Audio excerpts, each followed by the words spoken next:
Hello Cancer, Sun, Moon, Rising, and Venus signs. Kamusta kayo? Sana ba'y nasa mabuti kayong kalagayan. Welcome back po sa Star Tarot.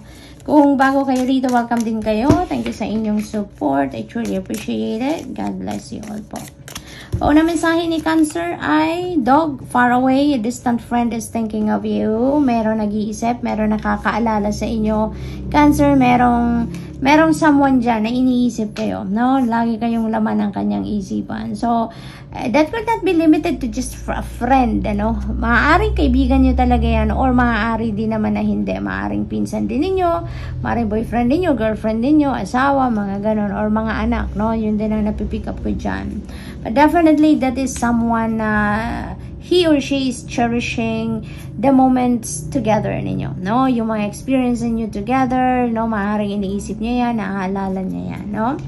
So, what else? We have crown, honor, and respect will come to you. Ayan. Sa pinaghirapan nyo to, deserve ninyo ito. Kaya, i-enjoy ninyo yan dahil finally, makukuha nyo na din, no? Kung ano ang deserve ninyo. Sorry. We have purse. Pay attention to your finances. This is a warning for you, Cancer. Pay attention to your finances. Otherwise, baka may ka-experience kayo dyan ng financial pinch, no? Kung hindi. Financial discipline also is coming through here. Kaya paigtingin ninyo ang disiplina pagdating sa paggastos, pagmamanage ng inyong pera.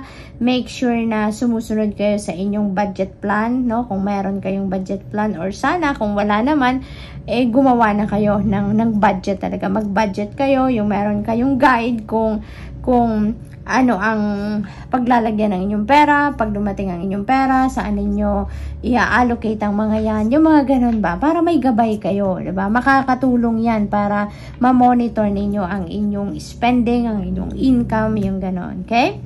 So, what else?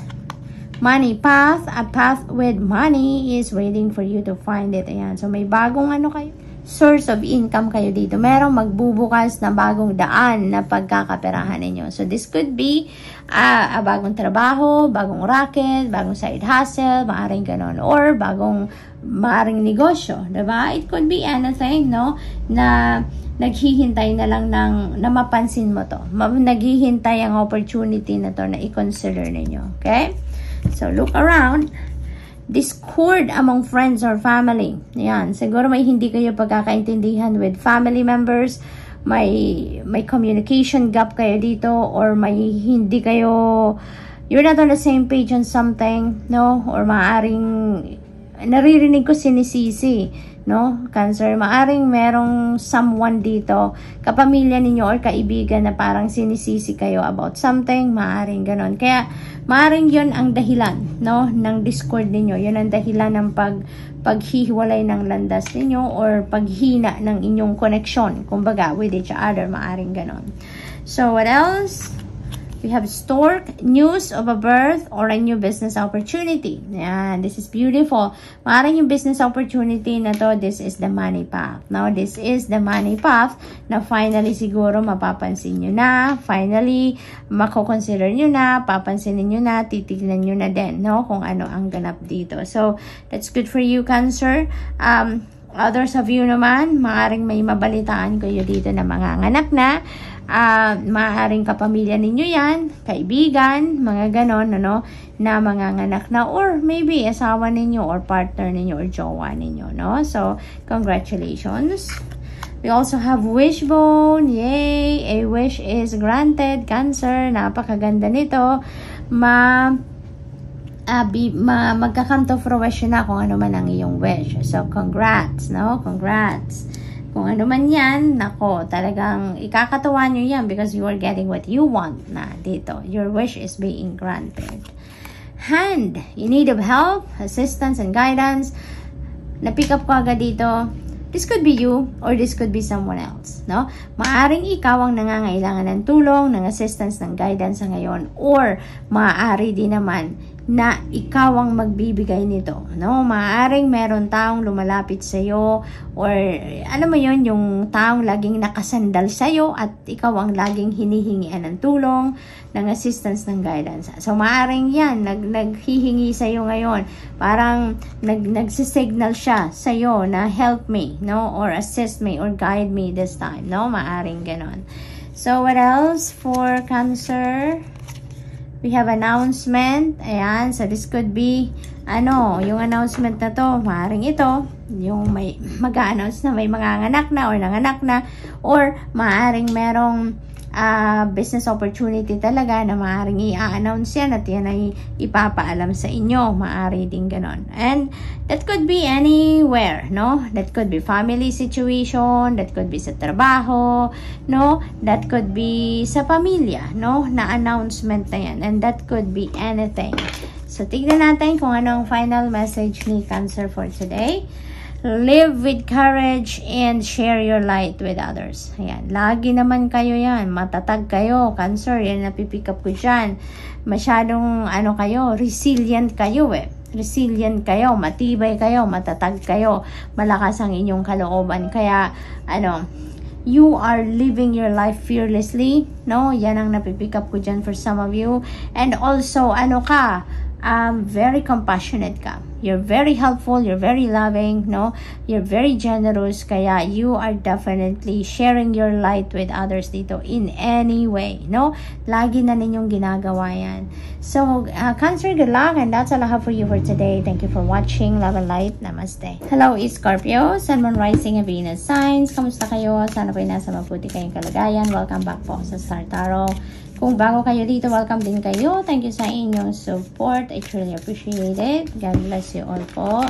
Tignan natin ang mga messages ninyo for today, Scorpio. Pauna mensahe ninyo, yung nagpaiwan na card. Hirapan tayong alisin yan. We have the energy of the courage. Ayan, a journey, either physical or mental. Ayan, this could be short journey lang, no, Scorpio, dahil maliit lang yung courage dito. So, this could be, malapit lang na biyahe ito, or maaring saglit lang kayo sa kung saan man kayo pupunta, no? Maaring ganon dito ang ganap. Maari din na, it's either kung physical yan, na travel, maaring yun, yung malapit lang ang pupuntahan ninyo, or saglit lang kayo doon. Kung mental travel naman ito for some of you, maaring, hindi ito yung malalim na pag-iisip, no? Meron kayong pinag-iisipan, but that could be like short-term goals, maaring ganon, or mga short-term plans, no? So, maaring mga ganon ang ganap for some of you. We have feather. Yan, someone you know is undependable and insincere. Ayan, so kilala nyo to, alam nyo na to. So, this could be a friend, this could be kapamilya, no? Maaring katrabaho ito, no? Na madidiscover ninyong hindi naman pala siya sincere sa iyo, hindi naman pala siya loyal sa iyo, hindi naman siya mapagkakatiwalaan, no? Yung ganon. Kaya, medyo maano kayo dito, medyo siguro madidisappoint kayo sa taong ito, or that could lead also to frustration, no? Depende sa inyong sitwasyon. But, good thing, habang maaga, makilala nyo na yung taong ito. Madiscover nyo na ganun pala siya, no? Para hindi na kayo masyado mag-i-invest pa, no? Ng inyong emotions doon sa taong yon. We have will, indecisiveness, allowing your life to rumble aimlessly. Dito naman, ang na-pick up ko dito, this could be related to this person, no? Maaari ngayon, mahahati ang puso at isip ninyo dito, no? You are in the middle of a fork in the road, indecisiveness, because maybe kayo dito, siguro feeling ninyo dito, totoong kaibigan nyo to, mapagkakatiwalaan, and ngayon na na-discover nyo palang hindi, you know, siguro maguguluhan kayo if you're going to to remove that person sa buhay ninyo, or ikikip nyo ba siya, papatawarin nyo ba siya, yung mga ganon. So parang maguguluhan kayo dito at some point, no? Around this time. Kung ano ang gagawin ninyo dito sa taong ito na madidiscovering ganon. Kasi parang ma-hurt din kayo dito in a way, no? Kaya medyo mahihirapan kayong mag-decision dito if you're going to keep that person or you're going to let that person go. We have mountain road. You are on the road to success. Napakaganda naman ito, Scorpio. This success could be in any area of life. Depende sa inyong sitwasyon. Depende sa inyong pinagkakabalahan. Depende sa inyong pinagbubuhusan ng atensyon, panahon, ganon. No? But definitely, magtatagumpay kayo. Definitely, you're going to be successful dito.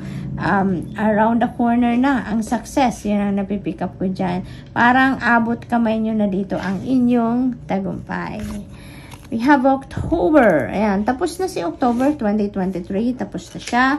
And fall season. Ito, fall season. So maybe, no, ang na-pick up ko dito because this is fall season. This is releasing season. So that could be related dito sa taong undependable and insincere. Maaring, ang magiging decision ninyo dito is to let this person go. No, maaring hindi nyo na to mapag-iisipan ninyo na he or she doesn't deserve you, no? Dahil hindi siya sincere, hindi siya loyal sa'yo, hindi siya, ang turing niya sa'yo is hindi katulad ng turing mo sa kanya, no? So, kaya, maaaring you're going to decide to let this person go out of your life na, no? Yung taong yan. So, maaaring ganyan ang ganap dito for some of you, Scorpio. We have teapot, deep friendship with someone of the same sex. Ayan. So, maaaring, ang iba sa inyo dito, you're letting that person go. Maaaring kaibigan nyo yan. And, look at that. Pag nag-release talaga, merong mapapasok, merong dadating. Pag nagsara kayo ng isang pinto, God opens up a new door. Diba? And maaaring, yung paglalet go ninyo dito sa taong ito, look at that. There is going to be a new person coming in and you are going to develop a deep friendship with that person, no? So, maaring yun ang kapalit, no? Na ibibigay agad sa inyo ng Divine Universe. So, what else? We have Beetle, good fortune. Look at that, no? Siguro, si undependable and insincere person na to, this is a huge blockage sa buhay ninyo, no? Maaring ang lakas ng negative energy na hatid din nito sa buhay ninyo.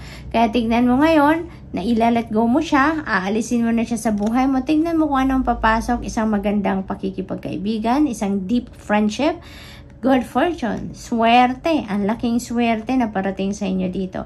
At ang swerte na to, it's not only limited to money, it's not only limited to finances, no?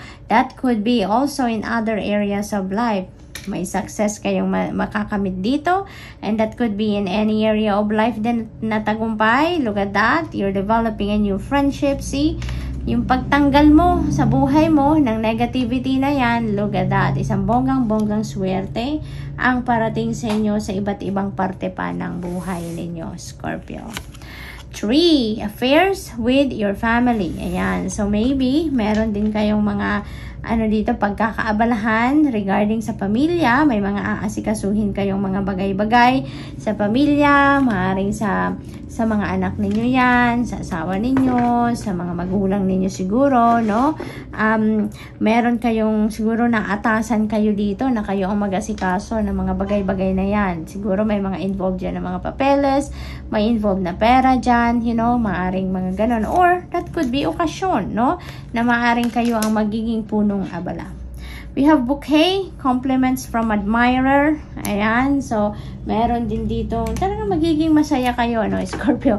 Maaaring swertehin din kayo pagdating din sa love and romantic relationship. Meron din kayo ditong admirer na papasok, no, magi-enter sa buhay ninyo if you are single, ano. Maaaring pupurihin din kayo nito, magbibigay siguro to ng regalo din sa inyo, magaganon, ano. So good luck to that. Tingnan natin kung anong final message ni Scorpio.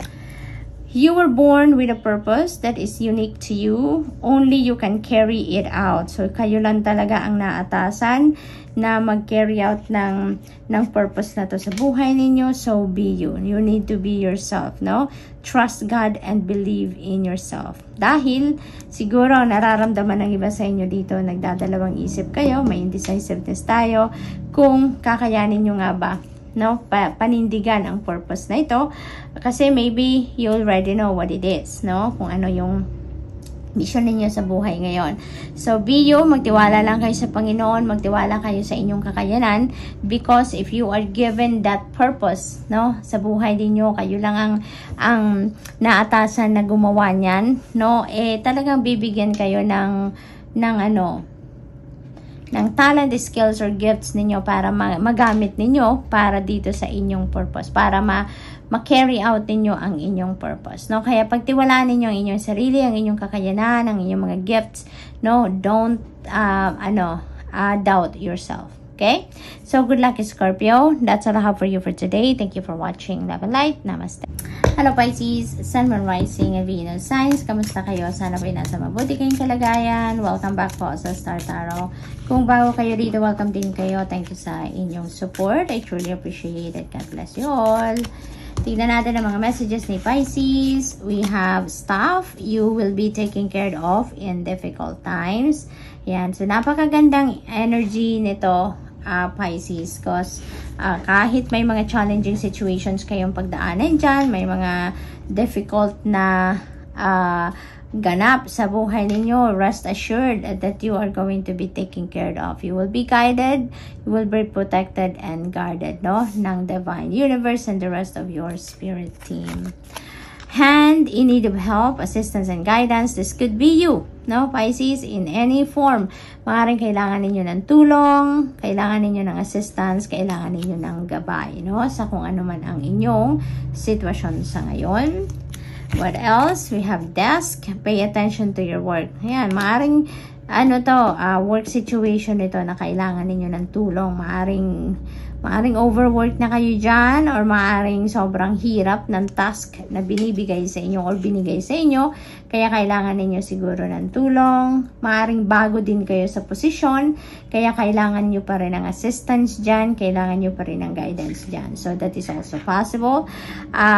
Pay attention to your work, no? Avoid distractions as much as possible, lalo-lalo na kung bago kayo sa posisyon ninyo sa trabaho. Kailangan ninyo dyan ng 100% focus and concentration, kaya iwasan nyo muna yung mga distractions. Iwasan nyo muna yung mga kung ano-anong mga lumalapit sa inyo na unnecessary naman, hindi makakatulong sa inyong trabaho, no? And instead, focus muna kayo sa inyong ginagawa. Focus muna kayo sa pag-perform ng inyong trabaho, no?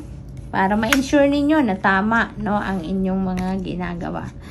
We have energy of the hammock, taking a vacation physically or mentally. Ayan. For some of you, physical vacation. So maybe you're going somewhere, no? Maaring pasyal talaga ang sadya ninyo, pupunta kayo sa ibang lugar. Maaari din naman na mental vacation lang ito. Gusto niyo lang na magbakasyon sa trabaho, mag-file ng holiday sa trabaho para pahinga muna kayo, no? Parang nai-stress talaga ang isip din ninyo siguro dito sa kakatrabaho or sa marami pang bagay na iniisip siguro ninyo. Kaya, maaring torete na ang nararamdaman ng iba sa inyo dito, Pisces. That's why maybe you are deciding to take a step back, no? Temporarily from what is causing you stress, no? So, maaring ganon. So, what else? Archway. New opportunities, new possibilities, and new path opening up for you. So this is really beautiful, Pisces. Maraming bagong path na magbubukas dito sa inyong opportunities, possibilities that could be related to your money, career, finances, relationships, travel. It could be in any area of life, no? But definitely there is new beginning dito na yayakapin kayo for sure. So, what else? Maaring yan ang pinag-iisipan ninyo, no? Yung mga opportunities na to. Maaring dyan kayo napapagod kakaisip kung ano yung kukunin ninyo, kung ano magiging decision ninyo, no? Which one are you taking? Yung mga ganon, ano? Ano ang magiging decision? An exciting event is about to happen dito that could be related to work pa rin, ano? Maaring related din yan sa family situation, no? But definitely, there is an event na talaga namang magiging excited ka dyan, magiging masaya ka dyan, mabubuhayan kayo ng dugo dyan, yung mga ganon. We have nest, an emotionally secure, loving family is important to you. Yan. So, siguro, no, Pisces, family is always number one sa inyo. Ano man ang inyong maging sitwasyon sa buhay, your family is your first priority. Maaaring ganon ang ganap. It's very important to you. Yun ang lagi ninyong iniisip muna. Kabutihan nila, kalagayan nila, welfare nila, no? What else? Wow, we have the energy of the beetle, good fortune. Ayan, mababalot kayo ng swerte sa ngayon, ano? Lalong-lalo na siguro pagdating dito sa mga opportunities na to, possibilities, and the new path that are opening up for you, no? So, maaring dito din kayo si swertehin. But that is not limited to that, no? This is good fortune. Hindi natin alam, baka siswertehin din kayo dito sa pag-ibig, sa paghahanap ng trabaho, sa pamilya, sa mga anak ninyo, sa asawa ninyo, no? Maaring swerte din kayo dyan, no? So that could be in any area of life. Wall, misunderstanding, maaring meron kayong hindi pagkakaintindihan dito with another person, no? But, wala namang misunderstanding or problema na hindi natin nasusolusyonan, diba? Kaya definitely, kapag humupa na ang tensyon dito, kapag humupa na yung mga galit ninyo, no? You and that person, kung sino man ang hindi ninyo kabate sa ngayon, ano? Magkakaintindihan din kayo, magkakausap din kayo, no? So, what else? Tingnan natin kung ano ang final message ni Pisces. Live by faith, not by fear. Know in your heart and soul that God gave you the ability and courage to carry out great plans. Ayan. So, magtiwala kayo sa sarili at sa Panginoon, yun ang napakahalaga. Okay? So, that's all I have for you for today. Thank you for watching. Love and light. Namaste.